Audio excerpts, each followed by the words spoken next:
Hello and welcome to a Friday edition of the Managing Madrid podcast. It is mailbag day and we are recording this exclusively for our beloved patrons. And we got a bunch of questions through Discord, so we're going to tackle those. So first of all, going to welcome to the Lucas Navarrete, the mailbag guru. He's going to help me tackle these questions. Lucas, how you doing? I'm doing fine, Kiyan. Thanks for having me as always. Of course. We're actually going to start with a question from you. You submitted a question to the mailbag, and it stems from a heated topic, or I guess a hot take you put on Twitter that Luka Modric has surpassed Zidane. What was the wording that you used there? That he's been a better player than Zidane in his career. So overall, pound for pound, if you're doing an all-time ranking, you're choosing Modric ahead of Zidane. I'm choosing Modric ahead of Zidane if I need a midfielder, which is pretty obvious to me. Like, as a midfielder, it's pretty obvious that it's not even a hot take, in my opinion, considering that, Modric is more versatile. Modric does more work defensively and all that, but also as a player, yeah. And describe the response you got all right. on Twitter. No, the response, no. Everyone was quite respectful and all that, but it's true that most people seem to disagree with the take. I believe that it's due to nostalgia more than anything. I don't think that if we were to see Zidane playing 50 games a season right now, those people will have this same feeling or this same sentiment about the comparison. Obviously, the highlight reels about Zidane are very impressive, but and again, I admitted on the Twitter thread that it's quite clear also to me that Zidane is probably the most aesthetically pleasing player to watch of the two. More flashy. Even the stats might be better because of the assists he put on and also the goals because he was playing in a more advanced role with more freedom and all that. But in terms of consistency and overall input throughout the course of a 50-game season, there's no doubt in my mind that I pick Modric ahead of Zidane, who was a tremendously a big player, a legend, football legend, not only a Real Madrid legend, quite clearly maybe a top 10 player in the history of football, but I think Modric surpassed him in the sense that he's been way more consistent for many years than Zidane ever was. I think Zidane didn't show up as often as Modric does. I guess let me preface it by saying that I would choose Zidane over Modric, but I don't think you're as crazy as the way Twitter reacted.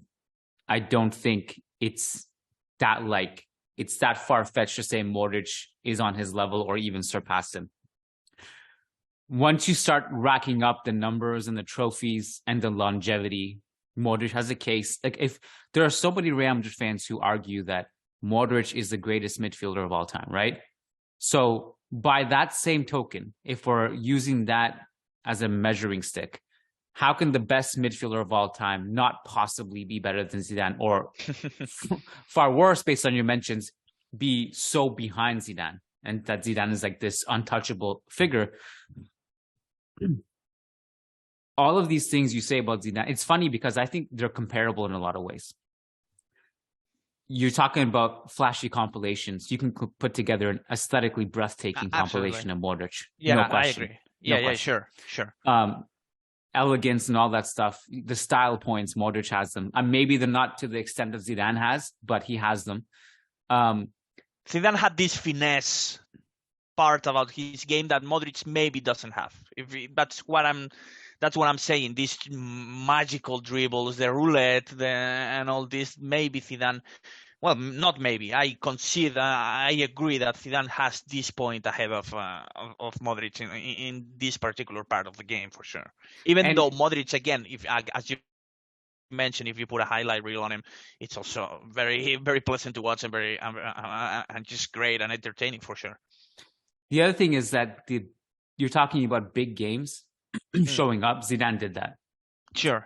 I think there's definitely an argument to be made that from a consistent standpoint, week in, week out grind, showing up against the Mallorcas, etc., or even in Serie A, maybe he wasn't that consistent as Modric. But we're talking about big games. We're talking about World Cup finals, Euro finals, knockout games, sure. Champions League finals, Absolutely. Clásicos. Zidane showed up in every single one of those, no questions asked. He was worth the price. Every penny we paid for him, he was worth it in that sense. Yes. And then the other part of it is the aging well part, which Zidane will forever have that in his bag with the 2006 World Cup last dance. He has that. And now that was the last one, right? So Modric has taken that to another level where he's just ageless. He's probably going to play in the Euros in 2 years. That's definitely on the table. It's on the table, yeah. Yeah. Whereas Zidane hung it up. The other aspect of this is you mentioned Zidane's stats and assists and stuff. The funny thing about that is we don't have his numbers. We don't have analytics for him.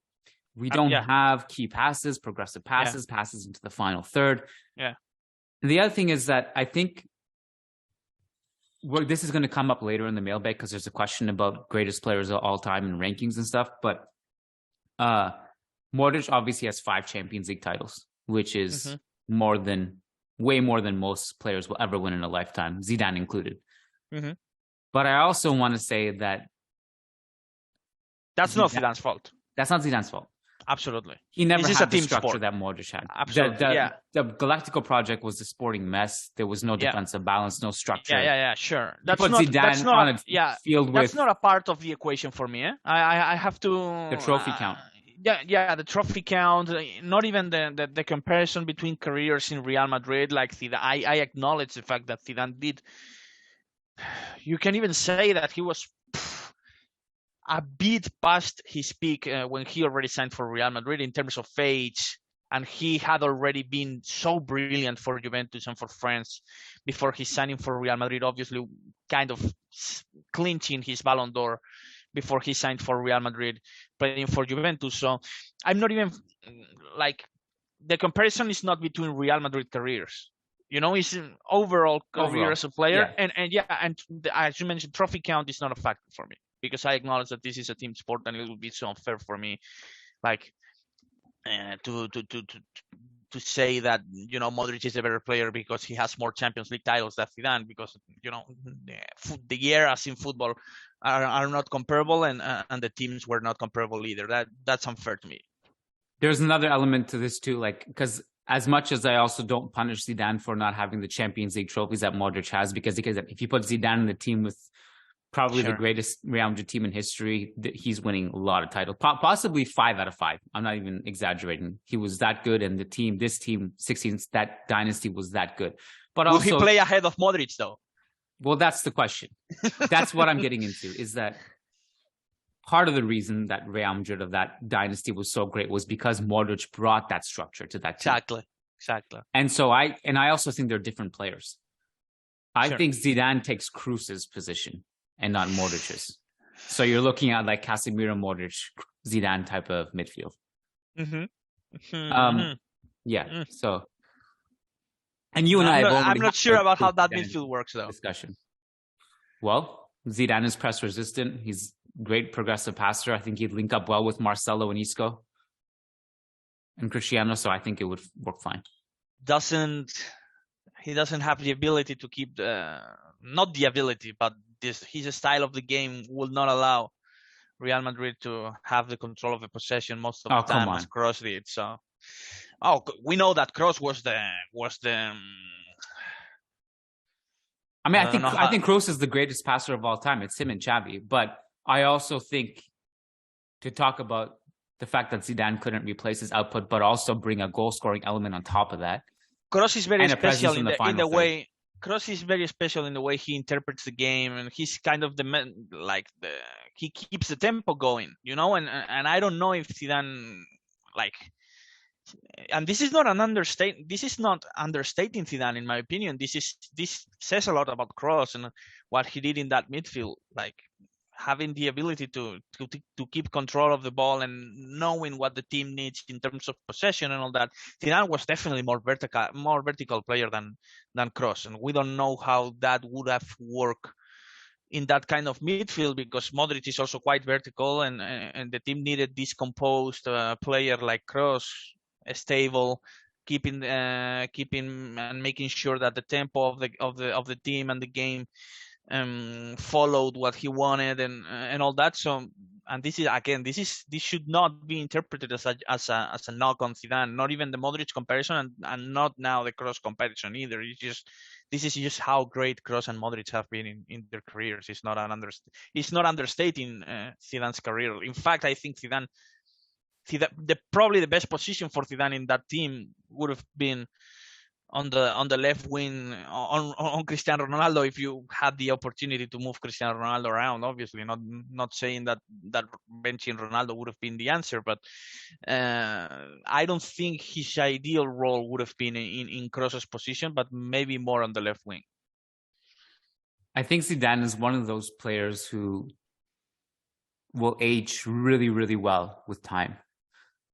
Like, we've already seen it after he's retired, because all you see of him is the perfect compilations of all of his infallible touches, the grace he played with, all that stuff. Him and Guti is the other one. Guti's legacy grew after he retired, because all that's left of him now is compilations. I think Zidane is and Ronaldo Nazario is another one. And I'm not saying that means they're not as good as the compilations suggested, because to me, Ronaldo Nazario, at that level of what we saw from him, is one of the GOATs. It's just that these guys age really, really well, and that adds to the nostalgia, I think. Yeah. But certainly, I don't think there's any midfielder in the history of football that Modric doesn't hold a candle to. I'll put it that way. Yeah. So I as much as I would personally choose Zidane if I'm picking, I also think anyone who says it's like a runaway Zidane is better, that's disrespectful to Modric, I find. Yeah, absolutely. He has earned way more respect than that. And by the way, I acknowledge the fact that bringing the trophy count and the Champions League count is unfair for Zidane because of the teams they played with. Like, then you shouldn't bring the World Cups into the equation here. Because that favors Modric too, because he took Croatia really twice. Well, it favors Modric for us who actually understand how hard it is to take Croatia to the final or to the semifinals now. But on paper, Zidane has won 2 World Cups, has led France to 2 World Cups, while Modric has achieved nothing in his international career. Yeah, that's not fair at all. That's nonsense. That makes no sense. That's completely unfair. Yeah. But the other thing, just to point out, that Zidane, the midfield behind him was. You and I have talked about this. Imagine if Modric's Real Madrid career was him, and then like Pablo Garcia and Gravesen, and who else did we have in that era that was just brutal? The double pivot of Beckham and Guti makes no sense. This is kind of that's the stuff that Zidane was playing with, man. I know, but I think Modric, given his style of play, given his defensive work rate, I think those midfields would be better with him than they were with Zidane. Well, yeah, the team needed more the balance of Modric in that desperately at that time. Yeah, but still, like his legacy, I think would have been different, because just much as he is a king himself, like. Just think of how much Kroos has helped Modric and vice versa, right? Yeah, sure. This is team sport. Yeah.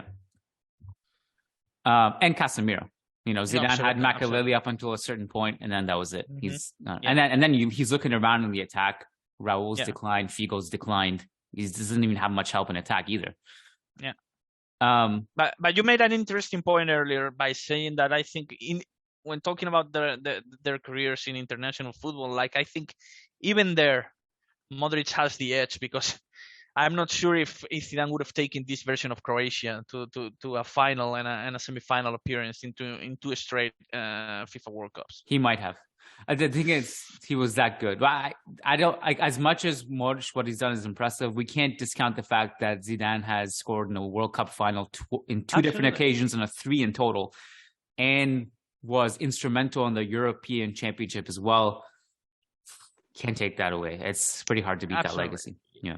Yeah. This is not a knock on Zidane. This is just me trying to appreciate Modric a little bit more. Yeah. Like I see people comparing him to Xavi and Iniesta, and at this point, and I think it's unfair to Modric. As great as both Xavi and Iniesta were in their careers, and obviously as tremendous legacy they left in Barcelona because of what they achieved in that decade of football, I think that Modric has surpassed them by quite a bit by what he has done in the last 3-4 years. Like I guess though, yeah. I mean, the way I see it is they kind of just eat at the same table. It's hard for me to just say definitively one was better than the other. They're all the greatest. And I think ultimately it's going to come down to preference. You won't catch anyone in Barcelona saying that Modric was better. And there's not many Real Madrid fans who would say Xavi or Iniesta were better than Modric. And in the end, it's going to come down to who you resonated with more, you know? To me, they just all sit at the same table at this point. Maybe fair. I'm not sure about that, but yeah, maybe fair. Yeah. All right, we're going to bring history back into this. This is fascinating. Next question is from Nosferatu. He says, Theo Hernandez and Achraf Hakimi are shining at the World Cup. World-class players, both of them. Every time I see them play, I am sad we weren't a bit more patient with them. I don't see them coming back ever, but how much do we miss them from 1 to 10?